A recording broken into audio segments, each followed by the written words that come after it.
We're now joined on the broadcast by Porsche Factory driver, the lone American in the setup, and a man who's won just about anything that you'd want to win in endurance racing. Patrick Long is with us, and Patrick, welcome to the broadcast. Hey, thanks for having me. It's good to be here.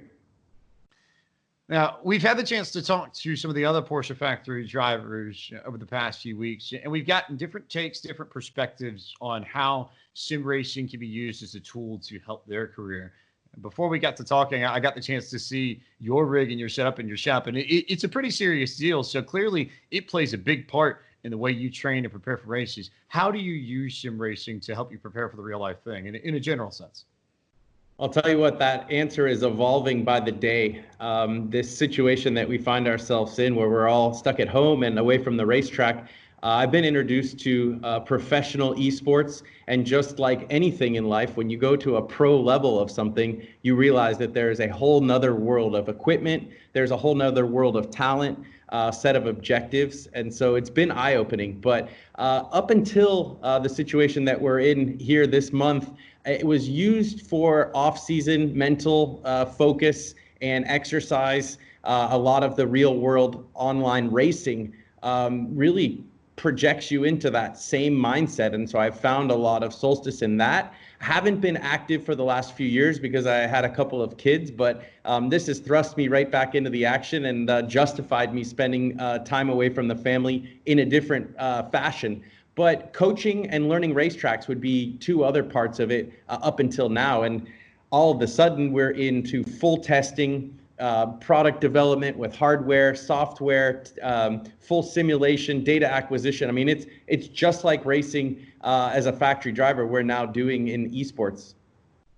I find that interesting, especially compared to what Earl said, because Earl said that the focus for him was primarily on the training that he did with the team in Weissach, where it was all about training all of the software models on the car and really working more with the electrical and the sort of data components, the computerized component of it.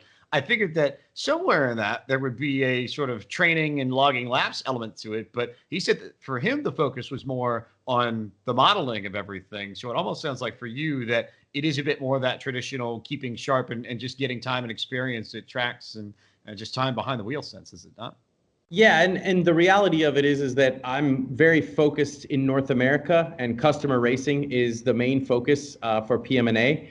PAG is where I'm housed as a team member, but the focuses here are working with the clientele, working with our customers, and working with our teams. And so, for instance, Bobby Viglione, who's the head engineer at Wright Motorsports, will have an online session with me and a co-driver where we'll discuss Sebring coming up and go out and do some testing, do some discussions in certain corners. So we're using it much more as a tool and an interactive piece for our customers and for pro-am racers. But certainly on the Weissach side of it, and where Earl's talking about it, I mean, that's a seven-figure sim that is like Formula One. It's set up to pre-run setups and to pre-run systems before going testing with the works team. But 18 years in, my role is a little different. I'm not so much on the front line as some of the 20-somethings that you've probably talked to, but like to think that I have as clear and as important of an engagement, just a different role.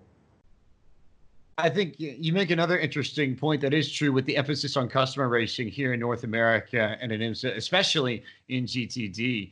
And you look at some of those teams, obviously the budgets aren't necessarily as big as what you'd find with AG. So I presume then that iRacing plays a more prominent role on the sim side of things when preparing with those teams, because it is a little bit more accessible, but the program's strong enough to where the data acquisition and all those sorts of things that you would go through in a sim, you largely get the same sort of results with iRacing as you would with a lot of the more high-end simulators. Yeah, absolutely. And the processes of preparing for a race, qualifying and racing, you have that same mental exercise. I can't necessarily tell you that iRacing is a platform to make a driver go faster in a cup car or faster in a GT3 Cup or GT3R. But what we're using it for is getting a lot of the low-hanging fruit out of the way so that when we get to the track, we're more prepared. We've had those discussions. We've done our track walk, and we can focus on the immediacy of the car running, which is what we're limited by in track time, in the amount of funds available every hour that engine runs, every set of tires. We can get a lot of that done in simulation, much like the aviation industry. You mentioned a little bit about working with teammates and getting a feel and a flow for how things would work in the same car. I have to imagine that that aspect of it has to play really, really hugely into it, especially when you're preparing for some of the endurance races. That you can get together and run a stint or two on iRacing and get a feel for how two or three drivers would work together, how they would want the car balanced, and the sort of tweaks and bits that you would need to change over the course of 6 or 10 or 12 or 24 hours to make sure everything goes just perfectly. Yeah, and in reality, sport is a mental game. There's the physical aspect of being able to endure and put up with the G-forces and the cardiovascular intensity of a sport. But when it comes down to it, what makes somebody very good versus one of the elite and one of the best, it's usually the mental processes, the mental approach, the performance thinking mindset. And so we can utilize this platform to exercise that application of how you battle yourself over a lap and not overcook it or not underdo it, how you find the limit, how you, like you said, communicate with your teammates, communicate with your engineers. So much of that is across the board in all sports, and we're lucky that driving translates very well to online simulation. I would have to think that the endurance end of it is something that you can tackle as well, finding ways to log laps for an extended period of time and making sure that you build up the stamina to where you can crank out consistent laps that keep you top 3, top 4, top of class, depending on how things shake out. I imagine there's got to be a little bit of training on that front too, no? Absolutely, and the mental focus side of it. If I'm doing 90 minutes on the sim, I'm as mentally, if not more mentally depleted than I would be in a 90-minute stint in the race car. And there are some reasons for that. One being I'm not as comfortable on a sim as I am in a race car. Others is that I have limited senses that I can feed off of in the sim, so I'm overloading those. But in the end, the risk factor of being in simulation, the criticizing ones would say, oh, well, it's not real, you can push the reset button. But actually, when you apply it to the mental side, it's more challenging because you can drift a little bit easier when you're not at 150 miles an hour and you are stagnant and have that same incident, and the race goes on without you. So you learn to keep your focus. And we talk about it in racing. If your mind is thinking about something other than the next corner that's coming up, those are when mistakes happen. That's when your pace falls off. You start thinking about your lower back hurting, your lap times slip. You start thinking about that you left your lights on at home and wonder what my wife and family are up to.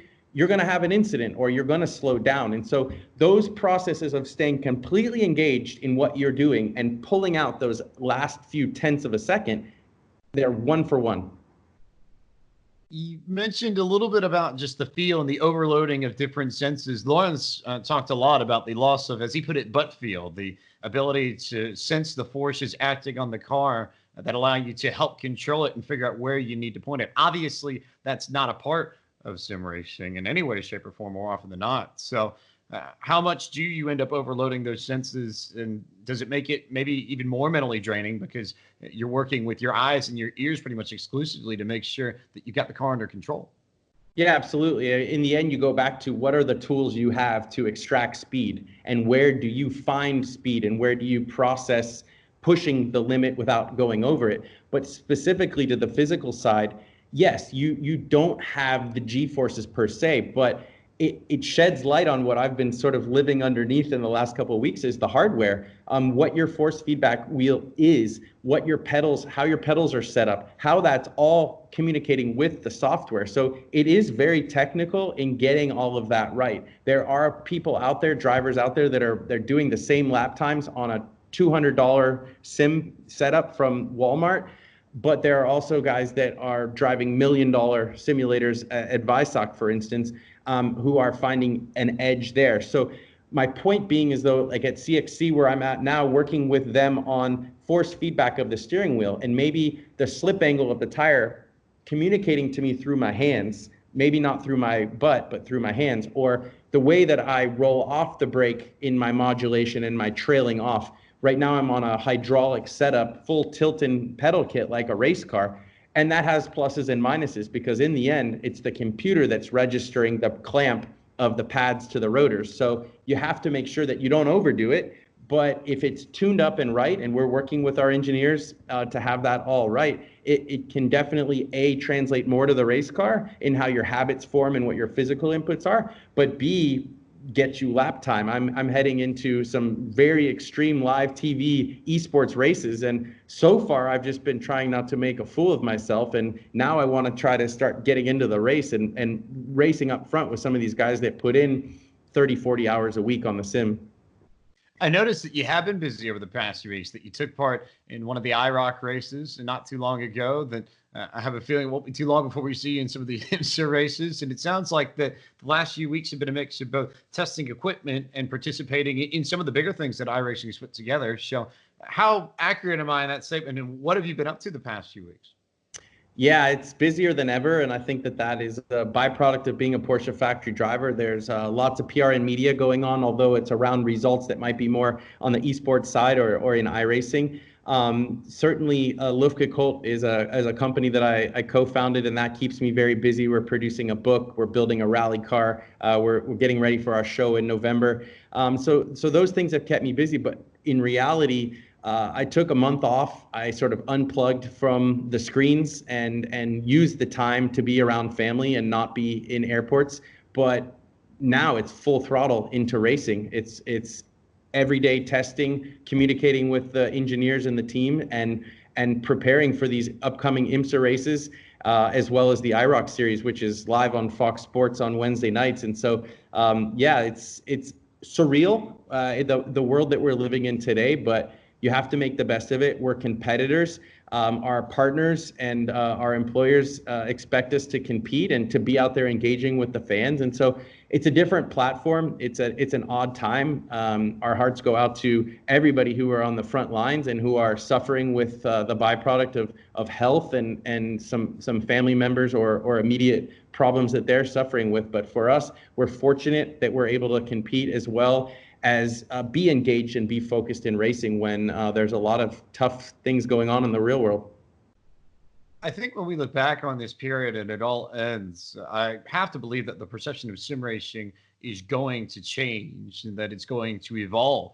And people, I think, are going to respect it a little bit more. Do you have a sense of where it might land, especially on the sports car side, and how much of the data that you're picking up now and all that testing may well actually carry and benefit you and help you, especially in this period where I think we've all seen that sim racing can be a little bit more useful than I think people initially gave it credit for?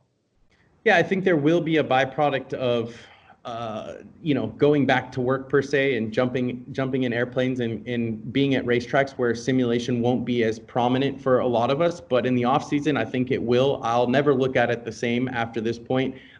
Diving into the pace that these guys push these cars to online. It's like I said, it's more foreign to me than any racing I've done in a long time. I think I would be more at home in a sprint car in real life compared to a sports car in online racing. And so I have found new processes. I've found new scheduling habits, communication technique, everything that I think I will apply to normal racing. But as far as simulation going forward, yeah, I think you're going to see a lot of evolution, software and hardware. I think you're going to see massive growth in the online community, in the amount of races that are on offer. And I think you'll see a lot of people like the PCA who are going to have more outlets for drivers, more driver online courses, more DE.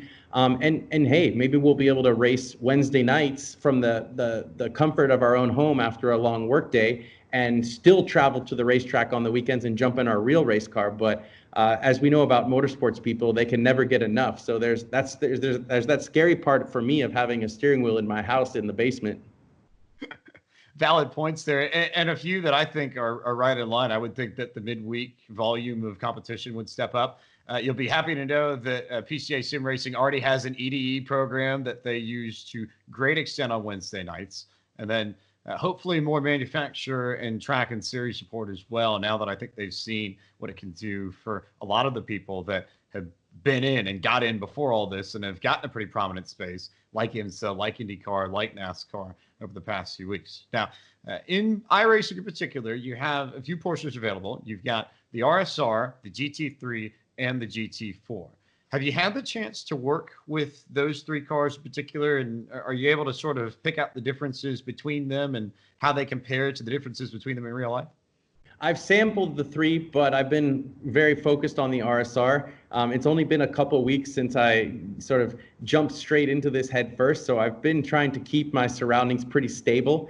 The RSR has a lot of similarities in how the downforce works, the trail braking works, the amount of brake force that you can use. So the maths and the simulation side of what the engineers that Porsche and iRacing have come together to create these cars, it's very cool. The last millimeters and the last feet of braking boards, I tell people that's not what this is about. Again, it's back to the wholesome thinking of competition, of preparing yourself for the race, learning new racetracks, having online races where you're learning about racecraft and biding your time and managing your tires. And so, yeah, I think it's great. I think that the emotional side of it is unbelievable. To have the sense of success, the sense of failure, and challenge, and we all want to be challenged. And so that part of it is super cool, and I think that it bodes well for the next generation. I think the point of entry is a lot cheaper. Barrier of entry is more reasonably managed, and also there's a safety aspect when you are very new to the track where you can start to understand some of the driving dynamics and physics before you get out on the track. But I still think, just going back to the aviation reference, I still think that it's very important that you keep them separate and that you still go into a race car on a racetrack with one mindset versus going into simulation or an online race with another mindset. But there is that practicality of processing and practice, just like when we go into the gym to prepare for motorsport. The way we lift weights, I'm not saying that's the way that you turn the steering wheel, but your sensory motor, your physical, muscular, genetic makeup is tested in all of these different situations. For our PCA sim racing members, and especially since you have so many tips and so many bits and pieces that I think you can offer on the RSR, do you have any recommendations and hints for all of the folks watching as to how you can get the most out of that car, and just generally how you can improve your lap time? Yes, I'm still learning, but what I've learned from Lawrence and some of the guys that are spending a lot more time in this domain is, number one, the first couple laps, survive the first couple laps of a test session or a race, because the tire model doesn't give you nearly as much stability. It's simulating cold tires. So go out in the first couple laps and don't go for your deepest brake zone until the third or fourth lap. Number two, focus on your footwork, just like in real life. The way you attack the brake pedal on the initial hit versus trailing off of the brake pedal, and then your transition to throttle, whether you're a right foot or a left foot braker, it really does matter in simulation, just like in real life. Mashing the brake or mashing the throttle is going to not only have wheel spin and brake lockup byproduct, but it's also going to change the physics and the dynamic of how the car works and the platform of the car and how it works aerodynamically. So yeah, be sensitive. Again, be in tune with your product. Make sure that you have everything sort of in sync and tuned up. And there's a lot of online support for that in making sure that your wheel and screen and pedals are communicating with your computer. And then take it seriously. Try not to have that tow button in overtime use, and log laps and chip away at it just like you would in real life. And then finally, that emotional component that you talked about, there's so much that goes into all this, whether or not it's work on the front end or the back end. The lights have gone out, which I guess we should take to the side. I'm going to take you on a ride. Oh, there we go. Oh, we're going to go riding here with Patrick Long around the shop, I guess. But no, in either case, there's so much work that goes into this in the back end. So when you find some sort of success and you come up with a breakthrough on the testing side, or you complete a session, you know you've gotten some good lap times in, or you go out and you win a race, how does that emotional component of success and reward compare to what you find in real life? I mean, candidly, it's probably more extreme right now for me on simulation, because it's a world that I know much less about. I'm much less in my comfort zone, and I'm more the new guy out on the track. I mean, in the IMSA race at WeatherTech Laguna Seca, I was just trying not to screw up the leaders' race as they came around and lapped me. So it is that humbling. So I had a breakthrough yesterday where preparing for Mid-Ohio, I got down into the same second range that the leaders are running in, where I had been a couple seconds off. And so I mean, my mood last night was like I had won Le Mans. I was so content with that result, and that's because it's a lot of work and it's hard to extract that last 3%. And so, like in anything in life, we want to be challenged, we want to make progress, and we want to succeed. But I'm not sure I have any victories in the next 30 days of my online racing career, at least at the level I've been competing at. But I'm chipping away at it and leaving the ego at the door, and realizing that it is a different sport. And I love analogies. I'd say it's like being a pro tennis player and deciding that you're going to get into a world record level ping pong. Yes, you have a paddle or a racket, and yes, it's one ball and a net, but it's a whole different science, and it's a whole different game. And that means no disrespect to iRacing, but it's just, they'll tell you themselves that it's a different sort of tools. And yes, you have to apply yourself. Apply yourself, dig yourself, and find that speed some way, somehow. But with work, eventually it all comes together. Pat, thank you so much for your time this evening, and we look forward to seeing you back on track whenever we get the chance to get back on track. Thanks for having me.